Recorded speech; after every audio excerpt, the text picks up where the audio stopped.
आप सबको प्रणाम करता हूँ। जो लोग जोड़े से बैठे हैं उनको जोड़े से प्रणाम करता हूँ।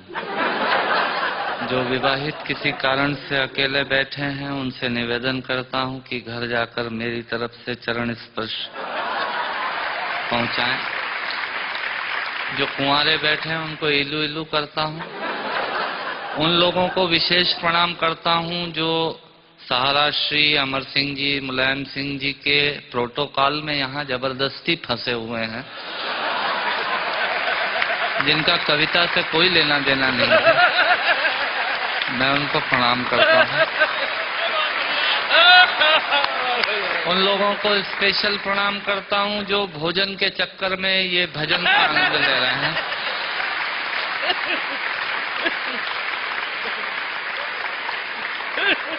हंसना सिर्फ आदमी के नसीब में है। आपने कभी किसी गधे को हंसते हुए नहीं देखा होगा। यदि देख लें तो समझ लीजिएगा ये आदमी होने की तैयारी में है। और किसी आदमी को गुमसुम उदास बैठा देख लें तो समझ लीजिएगा कि ये वो होने की तैयारी में है। आनंद से बैठिएगा। मैं आपको ज्ञान की एक भी पंक्ति नहीं सुनाऊंगा। भगवान महाकाल की कसम खाकर कहता हूँ, इस देश में अमिताभ जी आजकल ज्ञान की स्थिति बड़ी खराब चल रही है। सवेरे 18 चैनल खोलो तो 19 बाबा प्रवचन देते हुए मिल रहे हैं और उसी समय हम ब्रश करके थूक रहे हैं।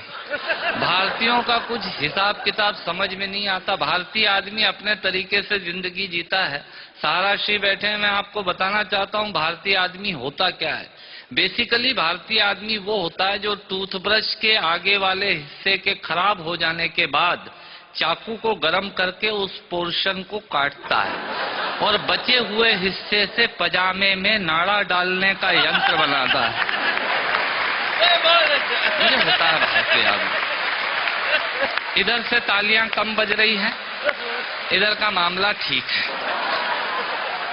मुझे याद है भारतीय आदमी हीथ्रो एयरपोर्ट पे, लंदन में हीथ्रो पे एयरपोर्ट पे मशीनें लगी हुई हैं पॉलिश करने की जूतों पे। एक पैर डालो पॉलिश हो जाती है, दूसरा पैर डालो पॉलिश होने के बाद वो पैर पकड़ लेती है। फिर उसमें 50 सेंट्स डालिए तो वो पैर छोड़ती है। भारतीय पहुंचा एक, उसने एक पैर एक मशीन में पॉलिश हो गई, दूसरा पैर दूसरी मशीन में फंसा दिया। मुलायम सिंह जी, मरण तो उस आदमी का हुआ जो अंग्रेज आया। उसने जैसे ही पहला पैर फंसाया मशीन ने पैर पकड़ लिया। उसकी काउंटिंग में तो 2 हो गए। भारतीय आदमी ये होता है। मैं आपसे निवेदन करता हूं, आज यहाँ हमारे दिलीप चौबे जी और राकेश पांडे जी मुझे एंटरटेन कर रहे थे, बता रहे थे ये 325 एकड़ में फैला हुआ है सहारा शहर। मैं आपके लिए जानकारी देता हूं, सहारा शहर 325 एकड़ में नहीं फैला हुआ है। सहारा आजकल इन दिनों देश में एक विचार बन गया है जो पूरे देश में यत्र तत्र सर्वत्र नजर आता है। हथौड़े ने चाबी से पूछा, सुन चाबी, लोहा तो तेरे पास कम है, ताकत तेरे पास कम है, पर तू ताले को इतनी सरलता से कैसे खोल लेती है और मुझे खोलने में बहुत ताकत लगती है। तब चाबी ने हथौड़े को जवाब दिया कि सुन हथौड़े, लोहा और ताकत तेरे पास ज्यादा है, पर तू ताले की ऊपरी सतह को छूता है और मैं ताले के अंतर मन तक जाती हूँ और उससे निवेदन करती हूँ और वो खुल जाया करता है। स्वर्गीय हरिवंश राय बच्चन जी ने लोगों के दिलों में उतरने का प्रयास किया, इसलिए वो 100 वर्ष बाद भी आज भी हमारे अंतस में हैं। लोग दिमाग पर छाते हैं, उन्होंने दिल में पहुंचने की कोशिश की। मैं उनकी स्मृति को प्रणाम करता हूं और एक छोटी सी हास्य व्यंग की कविता से अपनी बात समाप्त करता हूं। जब मैं कहूं मजा ही कुछ और है, आप ताली बजा दीजिएगा। ये इनका तकिया कलाम होता है। जिनके आखिरी उंगली के नाखून का भी ऑपरेशन नहीं हुआ, वो आपको बाईपास कराने के लिए हॉस्पिटल का सजेशन देने आ जाएंगे। ये होते हैं रायचंद। सुनिएगा, आनंद लीजिएगा और ऑब्जर्वेशन देखिएगा। दांतों से नाखून काटने का, छोटों को जबरदस्ती डांटने का, पैसे वालों को गाली बकने का, मूंगफली के ठेले से मूंगफली चखने का, कुर्सी पे बैठ के कान में पेन डालने का और रोडवेज की बस की सीट में से स्पंज निकालने का। मजा ही कुछ और है। मजा ही कुछ और है। एक ही खूंटी पे ढेर सारे कपड़े टांगने का, साइकोलॉजी है। एक ही खूंटी पे ढेर सारे कपड़े टांगने का, नए साल पे दुकानदार से कैलेंडर मांगने का, ये एक शौक होता है। क्यों सेठ जी, इस बार कैलेंडर वैलेंडर नहीं आए क्या? मैंने कहा तेरे घर में जगह तो है नहीं टांगने की, क्या भाभी की चोटी पे टांगेगा कैलेंडर?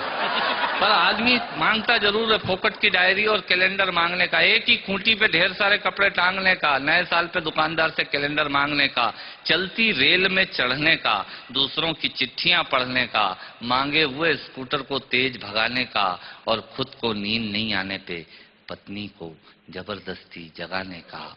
मजा ही कुछ और है, मजा ही कुछ और है। चोरी से फल फूल तोड़ने का, खराब ट्यूबलाइट और मटकों को फोड़ने का, पड़ोसन को घूर घूर के देखने का। भैया ऐसे खुश हो रहे हैं जैसे उनका चरित्र चित्रण हो रहा है। चोरी से फल फूल तोड़ने का, खराब ट्यूबलाइट और मटकों को फोड़ने का, पड़ोसन को घूर घूर के देखने का, अपना कचरा दूसरे के सामने फेंकने का, बाथरूम में बेसुरा गाने का, और थूक से टिकट चिपकाने का। मजा ही कुछ और है, मजा ही कुछ और है। ऑफिस में लेट आने का, फाइल को जबरदस्ती दबाने का, चाट वाले से फोकट की चटनी डलवाने का। भैया थोड़ी चटनी देना। ऑफिस में लेट आने का, फाइल को जबरदस्ती दबाने का, चाट वाले से फोकट की चटनी डलवाने का, बारात में प्रेस किए हुए कपड़ों पे फिर से प्रेस करवाने का, ससुराल में साले से पान मंगाने का, और साली की पीठ पे धोल जमाने का। मजा ही कुछ और है, मजा ही कुछ और है। ब्याज के माल से मलाई खाने का, थर्ड क्लास ससुराल को फर्स्ट क्लास बताने का। ससुराल किसी की बुरी नहीं होती, और साला तो विवेकानंद जी से कम बुद्धिमान किसी का होता ही नहीं है। और ब्याज के माल से मलाई खाने का, थर्ड क्लास ससुराल को फर्स्ट क्लास बताने का, पंगत में बैठ के एक ही सब्जी के लिए दो दोने लगाने का, आरती में सबसे ज्यादा फटा हुआ नोट चढ़ाने का, दूसरे के टेलीफोन से चिपकने का, गुटके और पान इधर उधर पिचकने का, कमजोर से बेमतलब लड़ने का, और पत्नी को रोज रोज परेशान करने का। मजा ही कुछ और है। मित्रों, श्रोताओं को भी कविता सुनाने का मजा ही कुछ और होता है, पर मन मेरा उस वक्त रोता है जब मजे के लिए शब्द अपने अर्थ खो जाते हैं, और कुछ श्रोता तो बैठे बैठे ही सो जाते हैं, और कुछ श्रोता तो बैठे बैठे ही सो जाते हैं। यदि आप जीवित और जागृत हैं तो प्रमाण बताइए। कविता खत्म करता हूँ, तालियां बजाइए।